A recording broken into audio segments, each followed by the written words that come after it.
निम्नलिखित नेताओं में से कौन काकोरी ट्रेन डकैती मामलों में अभियुक्त नहीं थे? तो यहाँ पर देखा है तो राम प्रसाद बिस्मिल भी थे, रोशन सिंह भी थे, लेकिन यहाँ पर भगत सिंह नहीं थे। ठीक है, भगत सिंह नहीं थे। तो याद रखिए, तो भगत सिंह जो इनका संबंध किससे था? तो लाहौर षड्यंत्र केस से था। लाहौर षड्यंत्र केस से था, जो 1929 में हुआ, और काकोरी कांड जो हुआ ये 1925 में हुआ। ठीक है, तो आपसे पूछा जा रहा है कि काकोरी ट्रेन डकैती से कौन संबंधित नहीं थे? तो भगत सिंह जो इसका सही आंसर हो जाएगा। चलिए आगे बढ़ते हैं हम लोग। क्वेश्चन नंबर यहाँ 53 का, तो महात्मा गांधी द्वारा 1940 में प्रारंभ किए गए व्यक्तिगत सत्याग्रह के तीसरे सत्याग्रही आपसे पूछा, तीसरे सत्याग्रही कौन है? तो यहाँ पर सही आंसर आपका ये हो जाएगा ब्रह्मदत्त। याद रखिएगा, ब्रह्मदत्त जो इसका सही आंसर हो जाएगा। तो पहले सत्याग्रही कौन थे? तो पहले में विनोबा भावे, याद रखिएगा।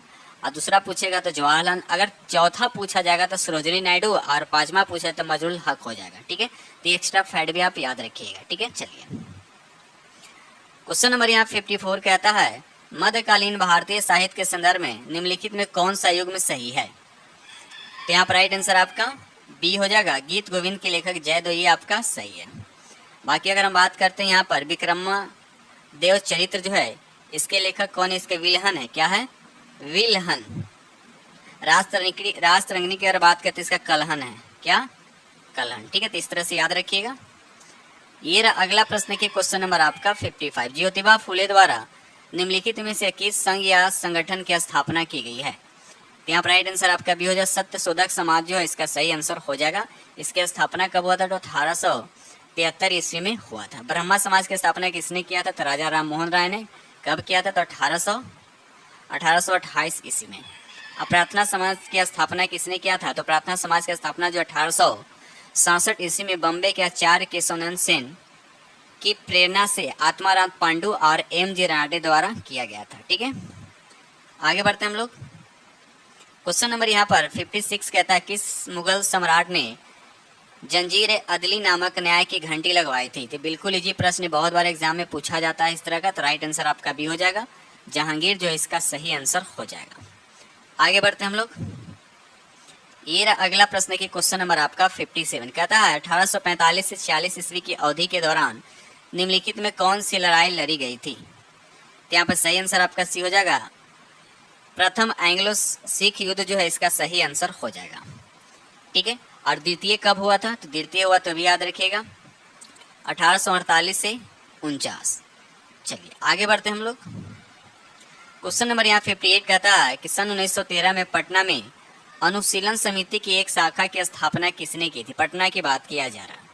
तो यहाँ पर राइट आंसर आपका सी हो जाएगा, सचिंद्र नाथ सन्याल जो है इसका सही आंसर हो जाएगा।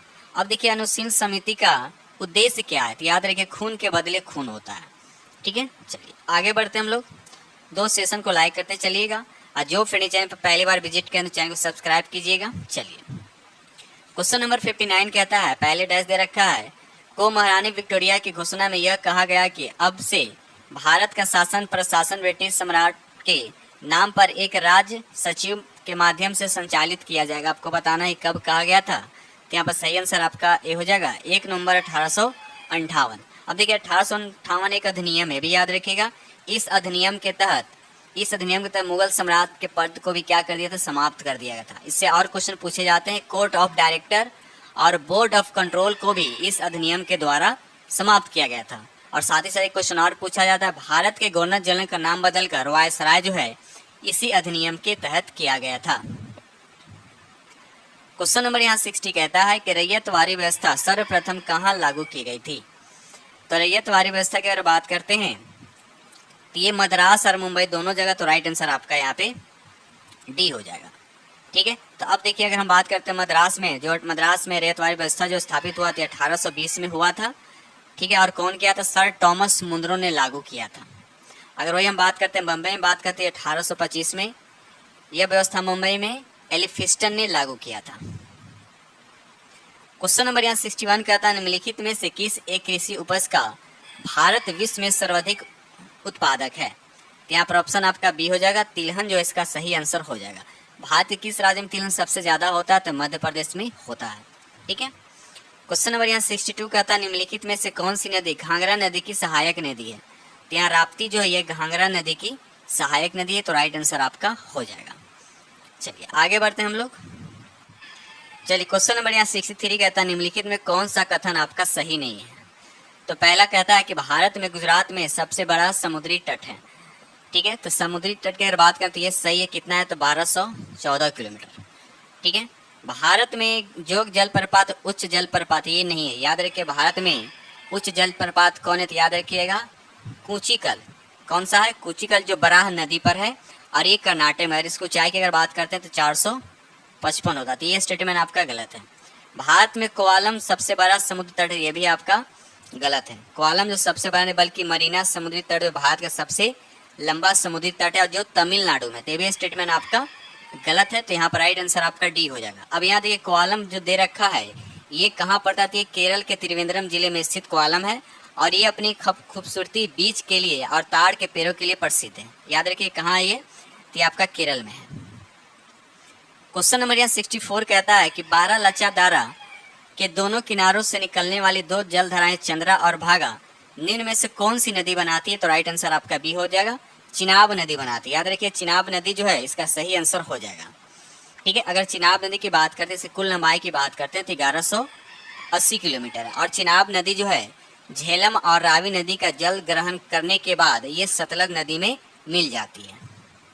क्वेश्चन नंबर यहाँ 65 कहता है मिट्टी की सबसे निचली परत को क्या कहा जाता है?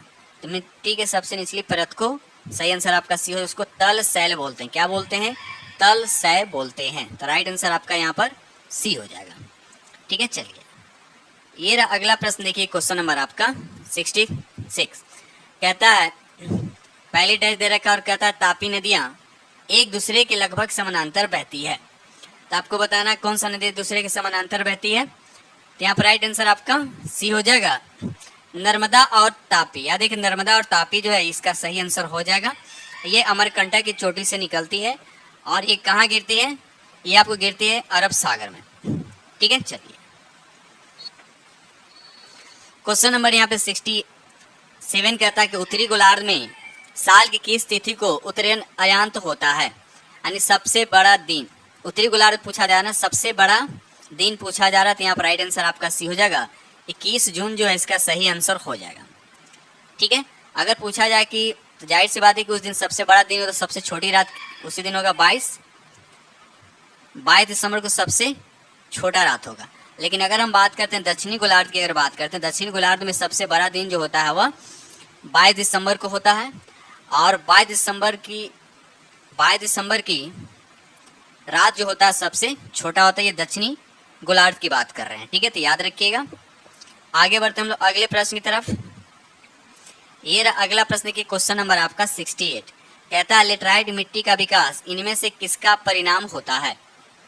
तो यहाँ पर सही आंसर आपका सी हो जाएगा, निछालन जो है इसका सही आंसर हो जाएगा। अगर हम लेटराइट मिट्टी की अगर बात करते हैं तो किसकी खेती के लिए सर्वाधिक उपयुक्त है? तो ये चाय के लिए, इलायची के लिए और काजू के लिए ये मिट्टी जो है सर्वाधिक उपयुक्त है। ठीक है, चलिए क्वेश्चन नंबर यहाँ 69 कहता है कि निम्नलिखित देशांतर रेखाओं में से कौन सी रेखा भारत में प्रमाणित समय तय करती है? तो 82 डिग्री पूर्व हो जाएगा। तो 82 यानी पहला ही ऑप्शन दे रखा है, 82 डिग्री पूर्व जो इसका सही आंसर हो जाएगा। आप लोग कमेंट में बताइए 82 डिग्री जो देशांतर रेखाएं हैं भारत के प्रमाणिक समय जो बताता है ये भारत के कितने राज्य से होकर गुजरता है? कमेंट्स में लिखकर जरूर बताइएगा। ठीक है, चलिए क्वेश्चन नंबर यहाँ पे 70 कहता है कि हॉर्स अक्षांश भूमध्य रेखा के उत्तर और दक्षिण में लगभग पर स्थित क्षेत्र है। तो यहाँ पर 70 का राइट आंसर आपका सी हो जाएगा, 30 से 35 डिग्री अक्षांश जो इसका सही आंसर हो जाएगा। ये रहा अगला प्रश्न की क्वेश्चन नंबर आपका यहाँ पे 71 कहता है भारत के राष्ट्रपति अपनी शक्तियों का प्रयोग करते हैं। तो आपको बताना किस तरह से ये करते हैं। तो यहाँ पर देखा है तो राइट आंसर आपका डी हो जाएगा, सीधे अथवा अपने अधीनस्थ अधिकारियों द्वारा भी करते हैं, मंत्रियों के द्वारा। तो यहाँ पर राइट आंसर आपका क्या हो जाएगा? डी हो जाएगा। ठीक है, चलिए आगे बढ़ते हैं हम लोग। क्वेश्चन नंबर यहाँ 72 कहता है कि भारतीय संविधान के अनुसार हिरासत में लिए गए और गिरफ्तार किए गए प्रत्येक व्यक्ति को इस प्रकार के गिरफ्तार के डैश दे रखा है, घंटे की अवधि के भीतर गिरफ्तारी के स्थान से निकटतम मजिस्ट्रेट के सामने पेश किया जाएगा। इसमें गिरफ्तार के स्थान से लेकर मजिस्ट्रेट के कोर्ट तक यात्रा करने में लगे समय की छूट दी जाती है। तो ये बिल्कुल इजी प्रश्न यानी 24 घंटे जो इसका सही आंसर हो जाएगा।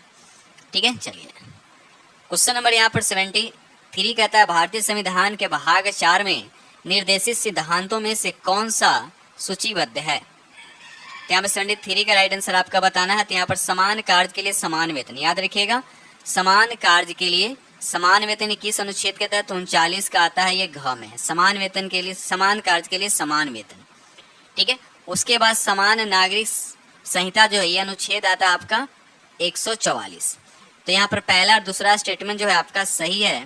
तो यहाँ पर राइट आंसर आपका क्या हो जाएगा? आपका बी हो जाएगा, ठीक है। चलिए आगे बढ़ते हम लोग। क्वेश्चन नंबर 74 कहता है निम्नलिखित में कौन सा कथन आपका सत्य है? तो यहाँ पर पहला यह स्टेटमेंट दे रखा है कि भारत का संविधान अंग्रेजी और हिंदी में हाथों से लिखा गया था। तो ये आपका स्टेटमेंट जो बिल्कुल सही है। तो राइट आंसर आपका यहाँ पर ए हो जाएगा। क्वेश्चन नंबर यहाँ पर 75 कहता है कि पंचायती राज संस्थाओं को निम्नलिखित में से किस संविधान संशोधन द्वारा संवैधानिक दर्जा प्राप्त किया गया था? तो यहाँ पर राइट आंसर आपका सी हो जाएगा। 73वां संविधान संशोधन 1992 जो है इसका सही आंसर हो जाएगा, ठीक है। चलिए आगे बढ़ते हम लोग अगले प्रश्न की तरफ। ये रहा अगला प्रश्न, देखिए क्वेश्चन नंबर आपका यहाँ पे 76 कहता है भारत के वरीयता क्रम में निम्नलिखित में से कौन पहले आता है? तो यहाँ पर देखा तो पहले सबसे पहले राष्ट्रपति आते हैं, याद है, राष्ट्रपति, उसके बाद उपराष्ट्रपति, उसके बाद प्रधानमंत्री आते हैं, उसके बाद किसी राज्य के राज्यपाल आते हैं, ठीक है ना। तो इस तरह से यहाँ पर देखा जाए तो ऑप्शन नहीं है। तो यहाँ पर सही आंसर क्या होगा? तो उपयुक्त में से कोई नहीं, उपयुक्त में से कोई नहीं यहाँ पर राइट आंसर हो जाएगा, ठीक है। चलिए आगे बढ़ते हम लोग। क्वेश्चन नंबर यहाँ पे 77 कहता है भारतीय संविधान के निम्नलिखित में से किस अनुच्छेद ने 25 जनवरी 1965 के बाद भी आधिकारिक प्रयोजनार्थ अंग्रेजी के निरंतर उपयोग के लिए संसद को कानून बनाने का अधिकार दिया? तो यहाँ पर सही आंसर आपका ए हो जाएगा। अनुच्छेद 343(3) जो है इसका सही आंसर हो जाएगा। ये रहा अगला प्रश्न की क्वेश्चन नंबर आपका यहाँ पर 78 संविधान यानी 52 संशोधन अधिनियम 1985 द्वारा जोड़ी गई भारतीय संविधान के डह दे रखा अनुसूचित दल बदल के आधार पर किसी व्यक्ति की संसद के किसी भी सदन या राज्य की विधानसभा या विधान परिषद के सदस्य होने से अयोग्य से संबंधित है। तो यहाँ पर राइट आंसर आपका बी हो जाएगा। 10वीं अनुसूची, याद रखिए 10वीं अनुसूची जो इसका सही आंसर हो जाएगा। क्वेश्चन नंबर यहाँ पर आपका यहाँ पे 79 कहता है निम्नलिखित भारतीय राज्यों में से किसकी राज्य विधानसभा में सर्वाधिक संख्या है? तो ऑप्शन के अकॉर्डिंग यहाँ पर देखा जाए तो राइट आंसर आपका बी हो जाएगा, हिमाचल प्रदेश जो इसका सही आंसर हो जाए, जिसमें विधानसभा की सीटों की संख्या कितना है? 68 होता है, अरुणाचल में होता है 60 होता है, और मणिपुर में भी 60 होता है, ठीक है। चलिए राइट आंसर आपका यहाँ पर बी हो जाएगा, ठीक है। चलिए आगे बढ़ते हम लोग। क्वेश्चन नंबर 80 कहता है निम्नलिखित में से किसका निर्माण पंचायती राज व्यवस्था के तहत हुआ है? तो यहाँ पर राइट आंसर आपको बताएं तो राइट आंसर आपका सी हो जाएगा। ग्राम पंचायत जो है इसका सही आंसर हो जाएगा। आगे बढ़ते हम लोग। क्वेश्चन नंबर यहाँ पे 81 कहता है कि 1862 में उच्च न्यायालय की स्थापना पहले कहाँ हुई थी? तो 1862 की बात करते हैं, 1862 में 3 उच्च न्यायालय की स्थापना हुआ था। इतने तो 3 को हुआ था, कलकत्ता, मुंबई और मद्रास। तो कलकत्ता, मुंबई, मद्रास में सिर्फ यहाँ मद्रास दे रखा है, तो राइट आंसर आपका यहाँ पे सी हो जाएगा, ठीक है। चलिए आगे बढ़ते हैं हम लोग। क्वेश्चन नंबर 82 कहता है कि राज्यसभा की कार्य मंत्रणा समिति में कितने सदस्य होते हैं? आपको बताना कितने सदस्य होते हैं, तो राइट आंसर आपका ए हो जाएगा। सॉरी, ए नहीं होगा, बी1 11 सदस्य होते हैं, तो राइट आंसर आपका यहाँ पे आपका बी हो जाएगा। हाँ, तो राज्यसभा के कार्य मंत्रालय में समिति में कितने सदस्य? 11 हो जाएगा। अगर यहाँ पर लोकसभा पूछता तो 15 हो जाता, ठीक है। तो दोनों याद रखिएगा। चलिए आगे बढ़ते हैं हम लोग। क्वेश्चन नंबर यहाँ पे 83 कहता है चुनाव के समय राजनीतिक दलों और चुनाव लड़ने वाले उम्मीदवारों द्वारा अनुपालित किए जाने वाले मानदंडों और दिशा निर्देशों का संकलन क्या कहलाता है? तो उसको बोलते हैं आचार संहिता कहलाता है, तो राइट आंसर आपका बी हो जाएगा। आगे बढ़ते हैं हम लोग। क्वेश्चन नंबर यहाँ पे 84 कहता है कि रेपो रेट कौन सी सरकारी एजेंसी तय करती है? यहाँ पर सही आंसर आपका ये हो जाएगा, रिजर्व बैंक ऑफ इंडिया जो इसका सही आंसर हो जाएगा। अब ये रेपो रेट यानी होता क्या है? तो भारतीय रिजर्व बैंक जो जिस दर पर वाणिज्य बैंक को अल्पकालीन ऋण प्रदान करते हैं, याद रखिए अल्पकालीन यानी कम समय के लिए, तो उसको बोलते हैं रेपो रेट बोलते हैं, रेपो टैक्स बोलते हैं, ठीक है। तो राइट आंसर आपका यहाँ पे ए हो जाएगा। चलिए आगे बढ़ते हैं हम लोग। क्वेश्चन नंबर यहाँ पे 85 कहता है वित्तीय समावेश क्या है? वित्तीय समावेश क्या? तो यहाँ पर राइट आंसर आपका सी हो जाएगा। वित्तीय समायोजन सभी वर्गों के बीच, तो राइट आंसर आपका सी हो जाएगा, ठीक है। चलिए आगे बढ़ते हैं हम लोग अगले प्रश्न की तरफ। ये रहा अगला प्रश्न के क्वेश्चन नंबर आपका यहाँ पर 86। क्वेश्चन नंबर यहाँ पे 86 कहता है निम्नलिखित में से किस योजना के तहत प्रति बूंद अधिक फसल अवधारणा आती है। तो यहाँ पर राइट आंसर आपका बी हो जाएगा, प्रधानमंत्री कृषि सिंचाई योजना जो इसका सही आंसर हो जाएगा। ठीक है, चलिए क्वेश्चन नंबर यहाँ पे 87 कहता है सकल घरेलू उत्पाद, उसके बाद डे दे रखा है का माप है, किसकी एक माप है बताइए। तो यहाँ पर राइट आंसर आपका बी हो जाएगा, एक देश की घरेलू अर्थव्यवस्था की गतिविधियां का क्या है यह माप है। तो राइट आंसर आपका बी हो जाएगा। क्वेश्चन नंबर यहाँ पर 88 कहता है निम्नलिखित में से कौन सी आर्थिक गतिविधि प्राथमिक तथा द्वितीय क्षेत्र के विकास में मदद करती है। तो यहाँ पर राइट आंसर आपका ए हो जाएगा, तृतीय क्षेत्रक जो इसका सही आंसर हो जाएगा। क्वेश्चन नंबर यहाँ पे 89 कहता है कि पृथ्वी के व्यास का कितना भाग चंद्रमा का व्यास के बराबर है। तो राइट आंसर आपका यहाँ पे सी हो जाएगा, 1/4 भाग इसका सही आंसर हो जाएगा। क्वेश्चन नंबर यहाँ 90 कहता है भारत में सांख्यिकी में अनुसंधान के लिए नींव किसने रखी थी। यहाँ पर सही आंसर आपका सी हो जाएगा, PC महालनोबिस जो है इसका सही आंसर हो जाएगा। ठीक है, चलिए आगे बढ़ते हैं हम लोग अगले प्रश्न की तरफ। ये रहा अगला प्रश्न की क्वेश्चन नंबर आपका यहाँ पे 91 कहता है कि वह दर जिस पर बैंक विनिमय बिलों या अन्य वाणिज्य बैंक पत्रों को खरीदने या बदलने के लिए तैयार करती है उसे क्या कहा जाता है। तो उसको बोलते हैं बैंक रेट बोलते हैं। तो राइट आंसर आपका ए हो जाएगा। क्वेश्चन नंबर यहाँ पर 92 कहता है नबार्ड अस्तित्व में आया यानी कब इसकी स्थापना हुआ था बताइए। तो यहाँ पर राइट आंसर आपका बी हो जाएगा, 1982 जो इसका सही आंसर हो जाएगा। इसका मुख्यालय कहाँ है तो मुंबई में, याद रखिएगा। चलिए ये रहा अगला प्रश्न की क्वेश्चन नंबर आपका यहाँ पे क्वेश्चन नंबर यहाँ पे 93 कहता है कि दूरी समय ग्राफ पर हर 2 घंटे के बाद ग्राफ 15 मिनट के लिए समय अक्ष के समानांतर एक सीधी रेखा होती है। यह दर्शाता है, आपको बताना है क्या दर्शाता है। यहाँ पर सही आंसर आपका ए हो जाएगा, प्रत्येक 2 घंटे के बाद वाहन जो है 15 मिनट के लिए विराम पर आ जाता है। तो राइट आंसर आपका क्या होगा, ए हो जाएगा।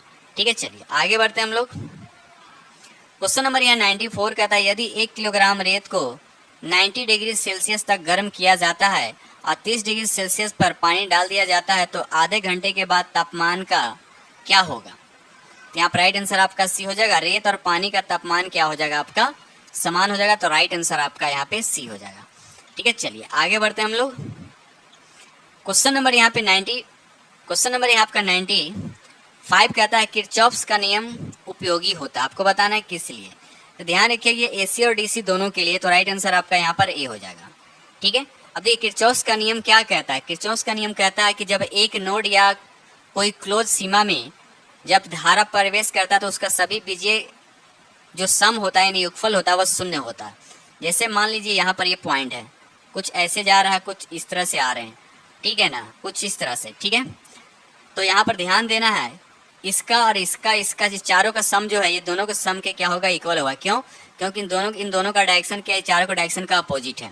इस तरह से ध्यान रखिएगा। आगे बढ़ते हैं हम लोग।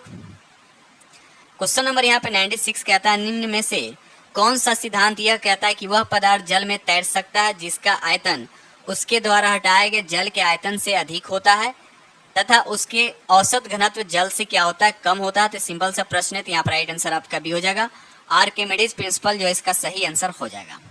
ठीक है, एक होता है उत्प्लावन बल। तो उत्प्लावन बल क्या होता है, उत्प्लावन बल जो होता है निकालने का तरीका क्या है, तो वस्तु का जो वायु में जो भार होता है, वायु में जो अगर भार होता है उसमें से हम क्या करेंगे, वस्तु के जल में जो भार होता है, वस्तु का अगर वाटर में जो भार होता है उसको डिफरेंस को हम क्या निकालते हैं, बुओयंट फोर्स बोलते हैं, इसको उत्प्लावन बल कहते हैं। ठीक है, चलिए क्वेश्चन नंबर यहाँ पे 97 कहता है यदि एक दिया गया बल एक छोटे संपर्क क्षेत्र पर लगाया जाए तो इसके द्वारा लगाया गया दाब क्या होगा, बढ़ेगा घटेगा। तो याद रखिएगा यहाँ पर देखिए छोटे संपर्क बोला जाए, मतलब क्षेत्रफल को कम किया जा रहा है।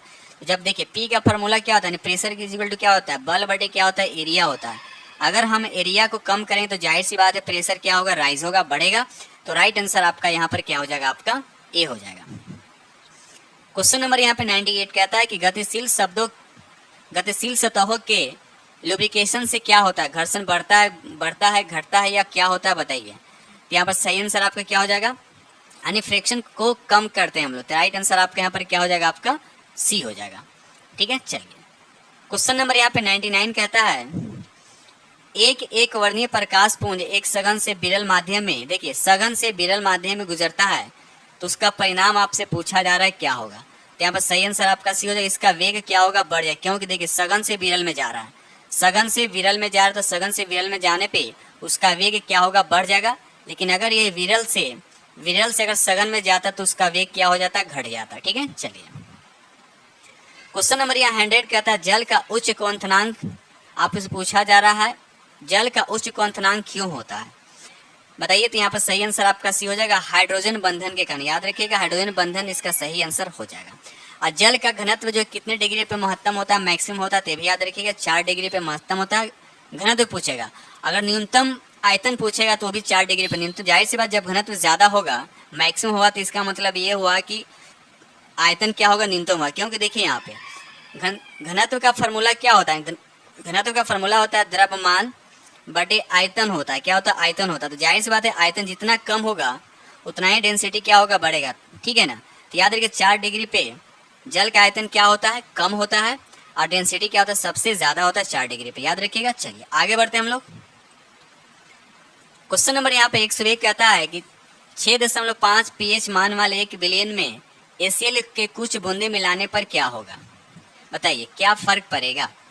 तो यहाँ पर राइट आंसर आपका ये हो जाएगा, बिलियन अधिक अम्लीय हो जाएगा और पीएच मान क्या हो जाएगा, घट जाएगा। ठीक है, तो राइट आंसर आपका यहाँ पर ए हो जाएगा। क्वेश्चन नंबर 102 कहता है कि एक तत्व एक्स आवर्त सारणी के तीसरे आवर्त से संबंधित है और यह क्रिया गैस विन्यास प्राप्त करने के लिए देखिए X3 ऋणायन बनाता है, तत्व एक्स का परमाणु क्रमांक क्या होगा। तो परमाणु का पावर यहाँ पर -3 मतलब 3 इलेक्ट्रॉन ही लेगा। ठीक है, तो यहाँ पर कोई नहीं होता, राइट आंसर आपका ये हो जाएगा। तो परमाणु संख्या कितना होना चाहिए, 15 होना चाहिए, यानी 2, 8, 5 मतलब इसको 3 इलेक्ट्रॉन और चाहिए। ठीक है, यानी हो जाएगा आपका फास्फोरस। तो यहाँ पर राइट आंसर आपका ई हो जाएगा। ये अगला प्रश्न की क्वेश्चन नंबर आपका 103 कहता है किस कारण छोटी सी ईथर की मात्रा हथेली पर ठंडक प्रदान करती है। तो यहाँ पर सही आंसर आपका सी हो जाएगा, वाष्पीकरण के कारण। तो राइट आंसर आपका सी हो जाएगा। आगे बढ़ते हम लोग अगले प्रश्न की तरफ। क्वेश्चन नंबर यहाँ पर 104 कहता है कपड़े से स्याही और जंग के धब्बे छुड़ाने के निम्नलिखित में से किसका प्रयोग किया जाता है। तो यहाँ पर ऑक्जेलिक अम्ल जो इसका सही आंसर हो जाएगा। क्वेश्चन नंबर यहाँ पर 105 कहता है निम्न सम इलेक्ट्रॉनिक श्रेणियों पर विचार करें और त्रिज्या का घटता हुआ क्रम में आपको लिखना है। तो यहाँ पर देखिए तो पहला ही ऑप्शन आपका क्या हो जाएगा, आपका सही हो जाएगा। यहाँ पर सल्फर आयन हो गया, क्लोरीन हो गया, उसके बाद पोटासियम हो जाएगा, उसके बाद ये हो जाएगा आपका कैल्शियम। सम इलेक्ट्रॉनिक किसको, इसमें सभी इलेक्ट्रॉनों की संख्या क्या होता है, समान होता है। ठीक है, चलिए क्वेश्चन नंबर यहाँ पे 106 कहता है ऊर्ध्वपातन वह प्रक्रिया है जो ठोस से सीधा क्या होगा, गैस में कन्वर्ट होता है। तो राइट आंसर आपका सीधे वाष्प अवस्था में परिवर्तित होता है। तो राइट आंसर आपका यहाँ पर बी हो जाएगा। क्वेश्चन नंबर 107 कहता है जब कॉपर सल्फेट के विलयन में लोहे के 1 कील को 1 घंटे के लिए डुबाया जाता है तो इस प्रयोग के संदर्भ में सही कथन पर आपको विचार करना है। तो यहाँ पर केवल विलय का रंग नीले से हरे में केवल नहीं होगा, केवल नीले से हरे रंग में प्रतीत होता है। केवल फेरस सल्फेट के निर्माण के कारण हरे रंग का प्राप्त होता है। केवल कील में तांबे की एक लाल भूरे रंग की परत निक्षेपित होती है। यहाँ पर देखा तो सभी आंसर सही, तो राइट आंसर आपका यहाँ पर डी हो यानी कि 7 का राइट आंसर आपका डी हो जाएगा। आगे बढ़ते हम लोग अगले प्रश्न की तरफ। क्वेश्चन नंबर 108 कहता है कि दूध के विभिन्न प्रकार जैसे फुल क्रीम, मलाई रहित आदि बाजार में उपलब्ध है। मलाई रहित दूध तैयार करने के लिए उपयोग की जाने वाली तकनीक क्या है। इसका सही आंसर आपको बताएं तो राइट आंसर आपका भी हो जाएगा, अपकेंद्रीकरण जो है इसका सही आंसर हो जाएगा। क्वेश्चन नंबर 109 कहता है पुरुषों में वृष कोष में क्या होता है। तो यहाँ पर सही आंसर आपका हो जाएगा, वृषण होता है। तो राइट आंसर आपका ए हो जाएगा। क्वेश्चन नंबर 110 कहता है कौन सा अंग जो अतिरिक्त जल, वसा व अन्य अपचायक अपशिष्ट भी बाहर निकालता है। तो यहाँ पर सही आंसर आपका ये हो जाएगा, त्वचा जो इसका सही आंसर हो जाएगा। ठीक है, चलिए ये रहा अगला प्रश्न देखिए। क्वेश्चन नंबर 111 पाचन के दौरान मुक्त गैस्ट्रिक रस का पीएच मान होता है। देखिए पीएच मान जो होता है ये तो गैस्ट्रिक जूस होता है, एक अम्लीय होता है। जाहिर सी बात है जब अम्लीय तो इसका पीएच मान क्या होगा, 7 से कम होगा। तो राइट आंसर आपका यहाँ पर सी हो जाएगा। ठीक है, चलिए आगे बढ़ते हैं हम लोग। क्वेश्चन नंबर यहाँ पर 112 का था निम्नलिखित में किस खमीर का उपयोग मादक पेय पदार्थों के निर्माण में किया जाता है। तो यहाँ पर पहला ही ऑप्शन दे रखा है सैक्रोमाइसेस सेरेबिसिसी जो है इसका सही आंसर हो जाएगा। आगे बढ़ते हैं हम लोग। क्वेश्चन नंबर 113 कहता है वायरस को जीवित और अजीवित चीजों के बीच सीमांत की तरह रखा जाता है क्योंकि। यहाँ पर सही आंसर आपका सी हो जाएगा, केवल पोषक यानी होस्ट के शरीर के अंदर ही रहते हैं। मतलब जब ये जीवित शरीर में एंट्री करता है तो वह एक्टिव हो जाता है। ठीक है, तो राइट आंसर आपका यहाँ पर सी हो जाएगा। क्वेश्चन नंबर 114 कहता है कि मानव मस्तिष्क का सबसे बड़ा भाग कौन सा होता है? तो सही आंसर आपका भी हो जाएगा, सेरेब्रम जो है मानव मस्तिष्क का सबसे बड़ा भाग होता है, इसको बोलते हैं परम मस्तिष्क भी कहा जाता है। यह अग्र मस्तिष्क का सबसे बड़ा भाग है, ये करीब करीब 80% होता है। ठीक है, कितना होता है? 80% होता है। एक आता है सेरेबेलम। क्या आता है? एक सेरेबेलम जो होता है, जो मस्तिष्क का पश्च भाग होता है, यह शरीर को बैलेंस करने का काम करता है, जिसका नाम है सेरेबेलम, याद रखिएगा। चलिए क्वेश्चन नंबर 115 का था, निम्न में से कौन सा हृदय का भाग है जो रक्त को एक ही दिशा में बहने के लिए उत्तरदायी है? तो यहाँ पर ऑप्शन आपका सी हो जाएगा, हार्ट वाल्व जो है यानी हृदय वाल्व जो है, इसका सही आंसर हो जाएगा। ठीक है, क्वेश्चन नंबर 116 का था, गुणसूत्र का कौन सा संयुग्मन बच्चों के लिए लिंग निर्धारण सक्षम है? तो यहाँ पर सही आंसर आपका सी हो जाएगा, XY, याद रखिएगा, XY जो है इसका सही आंसर हो जाएगा। पुरुषों के स्पर्म में 22+XY पाया जाता है और महिला के अंडाणु में 22+XX पाया जाता है। ठीक है, चलिए क्वेश्चन नंबर 117 कहता है कि जल स्रोतों में प्रदूषण निम्न कारणों से बढ़ता है। जल स्रोतों में प्रदूषण जो आपको बताना है किस कारण से बढ़ता है, तो राइट आंसर आपका ये हो जाएगा, पेस्टिसाइड्स, याद रखिएगा, पेस्टिसाइड से बढ़ता है, तो राइट आंसर आपका ये हो जाएगा। क्वेश्चन नंबर 118 कहता है, निम्नलिखित युगों में कौन सा एक सुमेलित नहीं है? तो यहाँ पर देखा जाए तो बी जो आपका सुमेलित नहीं, बाकी ए और सी जो आपका सुमेलित है। तो शांति घाट आंदोलन बाबा आमटे नहीं थे, बाबा आमटे, बाकी सुगाथा कुमारी, याद रखिएगा, सुगाथा कुमारी। ठीक है, चलिए आगे बढ़ते हैं हम लोग। क्वेश्चन नंबर 119 कहता है कि यदि ओजोन की परत पतली हो जाए तो उसका क्या प्रभाव पड़ेगा? तो यहाँ पर राइट आंसर आपका भी हो जाएगा, त्वचा कैंसर के मामले क्या हो जाएंगे? बढ़ जाएंगे, तो राइट आंसर आपका यहाँ पर बी हो जाएगा। ठीक है, चलिए आगे बढ़ते हैं हम लोग अगले प्रश्न की तरफ। क्वेश्चन नंबर यहाँ पर 120 कहता है, स्तनधारी जानवर में क्या होता है? तो याद रखिएगा, 4 चैम्बर होता है, यानी 4 कक्षीय हृदय होता है, तो राइट आंसर आपका ए हो जाएगा। क्वेश्चन नंबर 121 कहता है, पहला प्रकाश संश्लेषी ऑक्सीजन उत्पन्न करने वाला जीव पृथ्वी पर प्रकट हुआ, उसको क्या बोलते थे? याद रखिएगा, साइनोबैक्टीरिया, याद रखिए, साइनोबैक्टीरिया जो इसका सही आंसर हो जाएगा।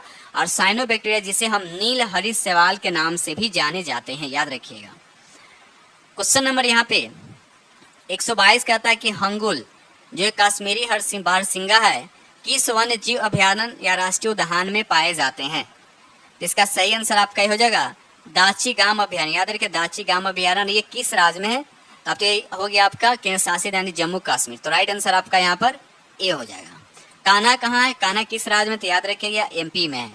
आई यहाँ पे लिखा हुआ है मुदुम मलाई अभयारण्य, आपको ये बताना है कि किस राज्य में, इसका कमेंट में आंसर बताइए कि किस राज्य में। ठीक है, चलिए आगे बढ़ते हैं हम लोग। ये रहा अगला प्रश्न की क्वेश्चन नंबर आपका यहाँ पर 123।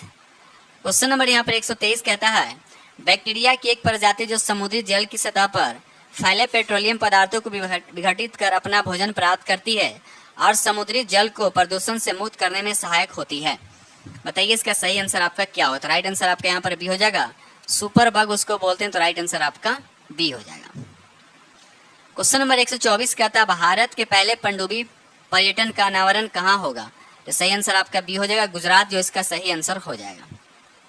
ये रहा अगला प्रश्न क्वेश्चन नंबर आपका 125 कहता है कि हाल ही में एक दिन में सर्वाधिक GI टैग पाने वाला पहला राज्य कौन बना है? बहुत अच्छा प्रश्न है, तो यहाँ पर राइट आंसर आपका ये हो जाएगा उत्तराखंड, याद रखिए, उत्तराखंड 4